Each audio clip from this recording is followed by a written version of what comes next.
Halo peserta didik semuanya, bertemu lagi dengan saya Mr. Donald Manalu.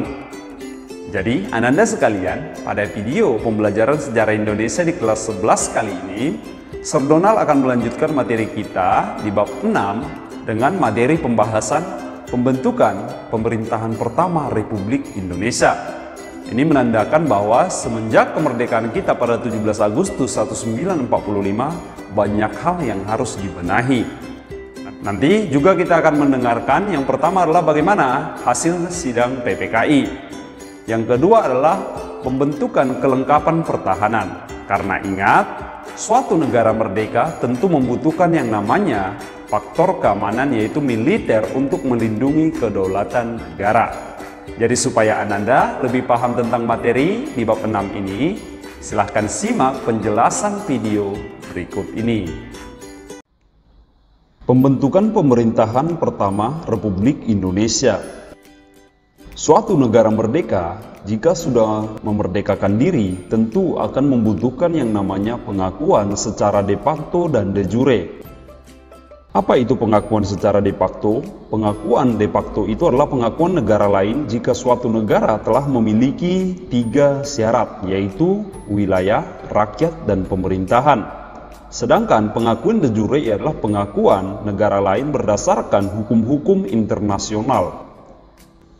Jadi, sebagai negara yang baru saja memerdekakan diri, Indonesia tentu perlu membenahi diri untuk melengkapi syarat-syarat untuk mendapatkan pengakuan, baik itu secara de facto dan de jure. Sekarang kita bahas, yaitu adalah yang pertama, sidang PPKI. PPKI ataupun yang kita kenal dengan Panitia Persiapan Kemerdekaan Indonesia itu memiliki nama lain dalam bahasa Jepang, yaitu Dokuritsu Junbi Inkai. PPKI ini dibentuk pada tanggal 7 Agustus 1945 sebagai pengganti daripada BPUPKI. Tentu saja PPKI itu diketuai oleh 2 serangkai yang sangat melegenda dalam sejarah Indonesia, yaitu Insinyur Soekarno dan wakilnya Dr. Andes Muhammad Hatta.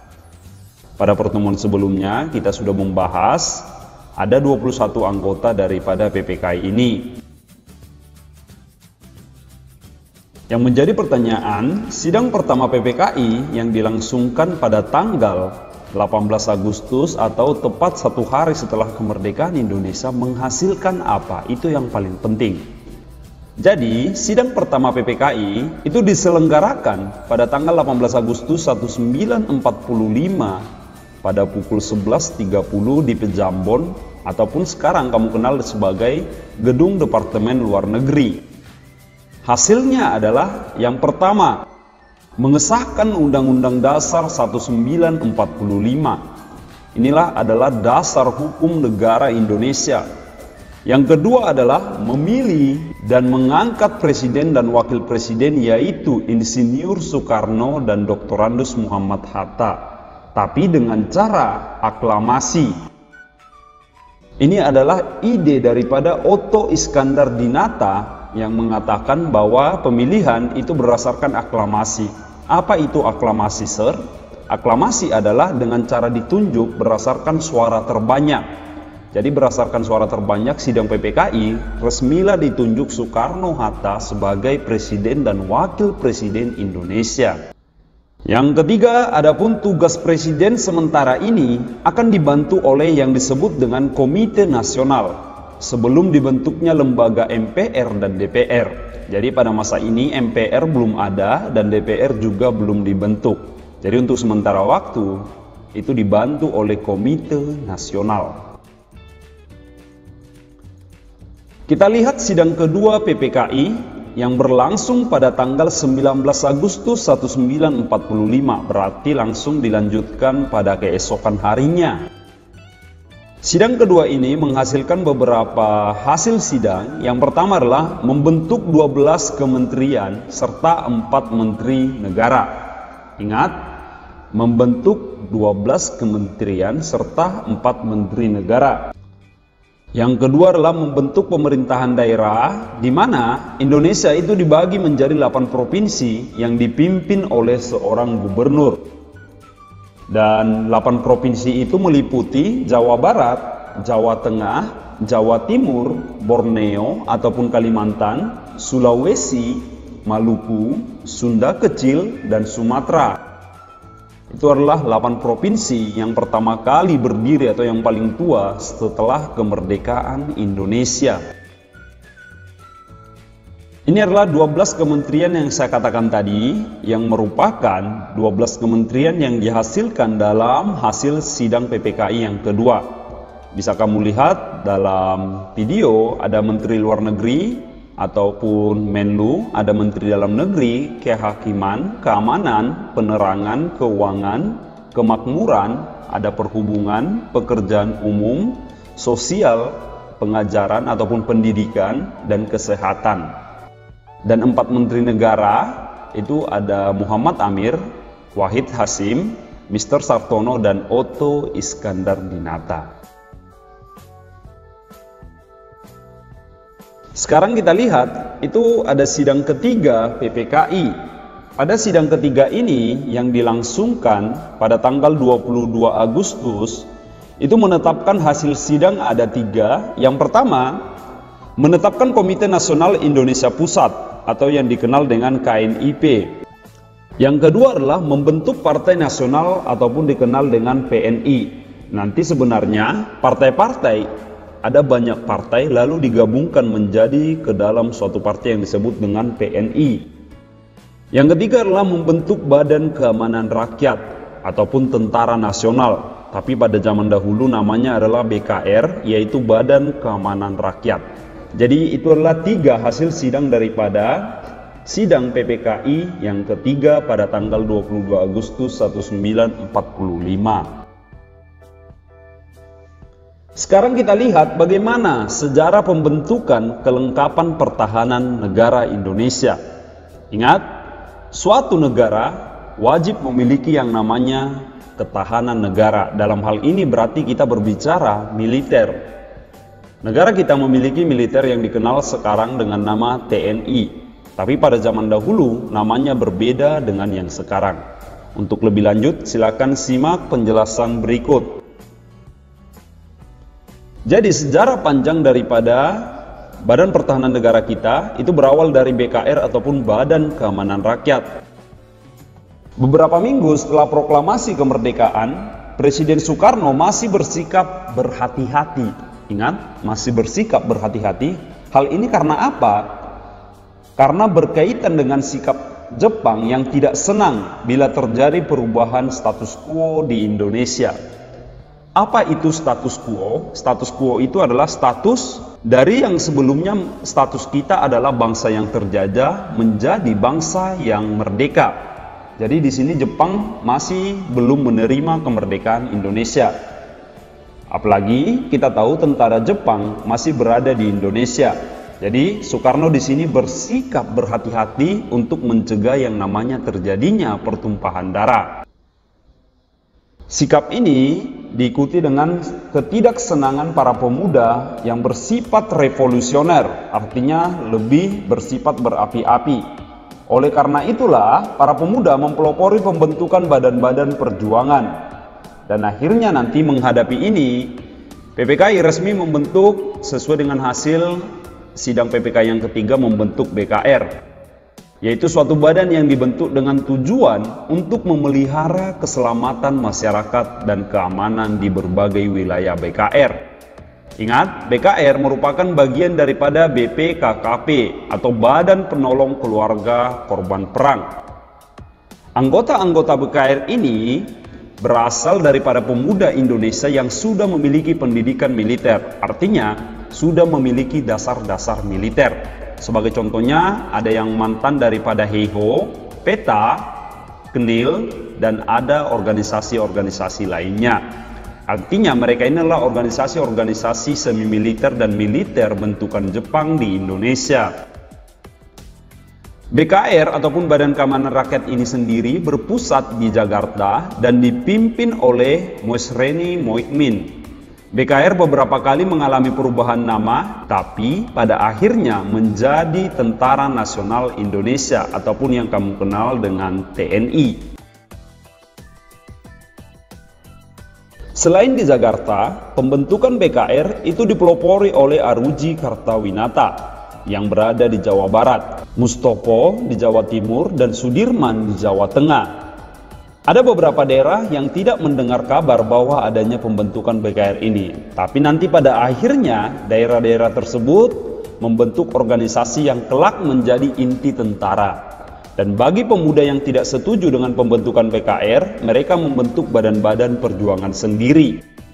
Di Jakarta sendiri, para pemuda dan bekas peta itu berhasil merumuskan struktur BKR sesuai dengan struktur teritorial zaman pendudukan Jepang. Para pemuda ini menamakan dirinya sebagai pengurus BKR tingkat pusat yang terdiri dari Kaprawi, Sutak Laksana, Latif Hedradiningrat, Arifin Abdurrahmat, Mahmud, dan Zulkifli Lubis. Di samping BKR unsur darat juga terbentuk yang namanya BKR Laut yang dipelopori oleh bekas murid dan guru dari Sekolah Pelayaran Tinggi dan para pelaut dari Jawatan Pelayaran. Jadi sudah ada unsur darat dan laut yang nantinya untuk melengkapinya harus ada yang namanya unsur udara.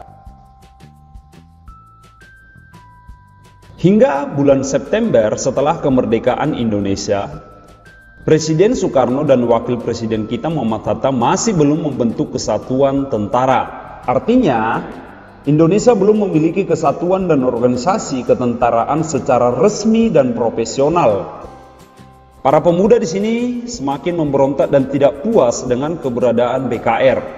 Karena BKR memang bukan kekuatan bersenjata yang bersifat nasional. Pada tanggal 16 September tahun 1945, Angkatan Perang Inggris yang tergabung dalam SEAC itu dipimpin oleh Laksamana Muda Lord Maurice Mountbatten itu mulai mendarat di Jakarta. Kedatangan ini mendesak pihak Jepang untuk mempertahankan status quo di Indonesia. Indonesia pada saat ini masih dipandang sebagai sebuah daerah jajahan, padahal kita sudah memerdekakan diri. Akhirnya pada tanggal 29 September tahun 45, tentara Inggris yang dipimpin oleh Letnan Jenderal Sir Philip Christison, seorang panglima AFNE, itu mendarat di Indonesia. Kedatangan AFNE ini ternyata itu diboncengi oleh tentara Belanda yaitu Nica. Hal ini membuat bangsa Indonesia marah, bahkan pemimpin-pemimpin bangsa kita marah, hingga timbullah insiden dengan perlawanan terhadap kekuatan asing. Jadi ini adalah bentrokan pertama setelah kemerdekaan Indonesia. Melihat ancaman kekuatan asing yang semakin besar, disinilah membuat para pemimpin kita mulai sadar bahwa tidak mungkin mempertahankan kemerdekaan itu tanpa adanya yang namanya angkatan perang. Karena tidak mungkin kamu bisa mempertahankan diri melawan orang lain tanpa adanya alat ataupun orang. Sehingga pemerintah memanggil para mantan Mayor Knil, yaitu pasukan kerajaan Belanda, bekas-bekas kerajaan tentara Belanda, yaitu orang Indonesianya, yaitu contohnya adalah Urip Sumoharjo, dan ditugasilah membentuk yang namanya ketentaraan atau kemiliteran. Tanggal 5 Oktober 1945 dikeluarkanlah maklumat pemerintah tentang pembentukan TKR. Ingat, sudah ada nama baru yaitu TKR, Tentara Keamanan Rakyat. Urip Sumoharjo itu diangkat menjadi kepala staf TKR, dan Supriyadi, kamu mungkin sudah biasa mendengar nama Supriyadi, yaitu bekas komandan peta, itu sebagai Menteri Keamanan Rakyat. Sehingga KNIP mengeluarkan perintah mantan anggota tentara peta, Knil, Heiho, dan laskar-laskar yang ada supaya segera bergabung dengan TKR, Tentara Keamanan Rakyat. Supriyadi yang menghilang misterius semenjak terjadinya pemberontakan peta di Blitar yang sudah pernah kita bahas pada pembelajaran sebelumnya, di mana Supriyadi yang merupakan komandan peta di Blitar melakukan pemberontakan terhadap Jepang. Tapi semenjak kejadian itu Supriyadi tidak pernah menampakkan dirinya lagi. Tidak ada yang tahu kemana dia pergi. 20 Oktober 1945 diumumkan kembali pengangkatan pejabat-pejabat pimpinan di lingkungan TKR itu sendiri karena ketidakhadiran tadi. Jadi susunan pimpinan TKR yang baru masih dibuat. Di sini Menteri Keamanan Rakyat dipimpin oleh Muhammad Suryo Adikusumo. Sedangkan pemimpin tertinggi TKR adalah Supriyadi, pemimpin daripada PETA. Sedangkan Kepala Staf Umum TKR adalah Urip Sumuharjo.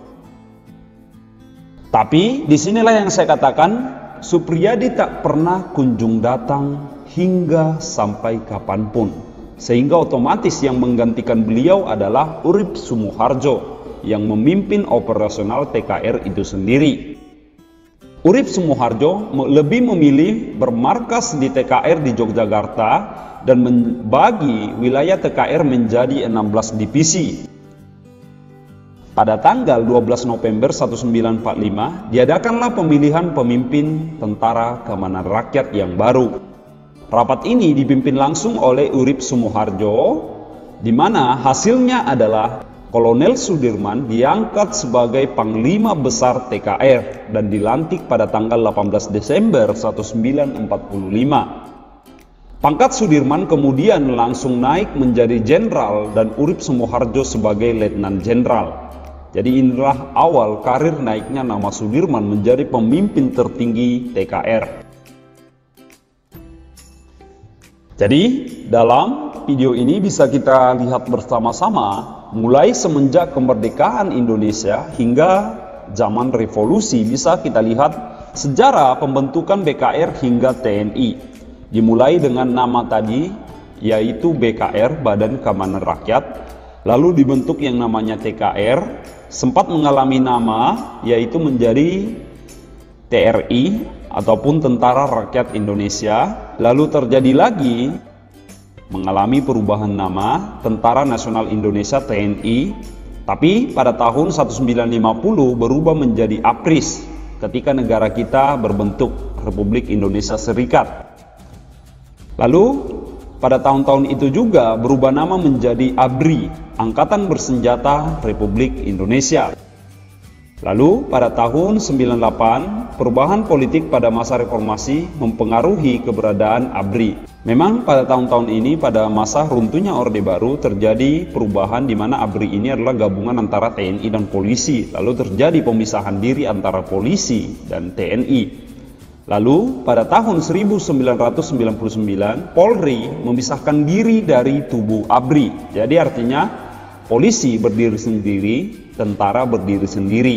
Disinilah ABRI berubah nama menjadi TNI sampai detik ini. Artinya sekarang kita mengenal yang namanya Tentara Nasional Indonesia, bukan lagi bernama ABRI. Jadi itu adalah perubahan nama daripada tentara kita dari masa ke masa, dari awal kemerdekaan hingga saat ini. Nah, itu dia tadi bagaimana penjelasan tentang pembentukan pemerintahan pertama di Indonesia, mulai dari pemilihan presiden, pengesahan Undang-Undang Dasar, dan masih banyak lagi. Tadi sama-sama juga kita dengarkan bagaimana perubahan yaitu Tentara Nasional Indonesia dari masa ke masa, yaitu mulai dari awal dibentuk dari Badan Keamanan Rakyat hingga kamu kenal sekarang dengan nama Tentara Nasional Indonesia. Jadi itulah yang dapat Sardona sampaikan. Semoga materi sejarah bangsa ini menambah ilmu pengetahuan kamu sekalian. Ingat, jangan sesekali melupakan sejarah. Jas merah. Sekian dan terima kasih.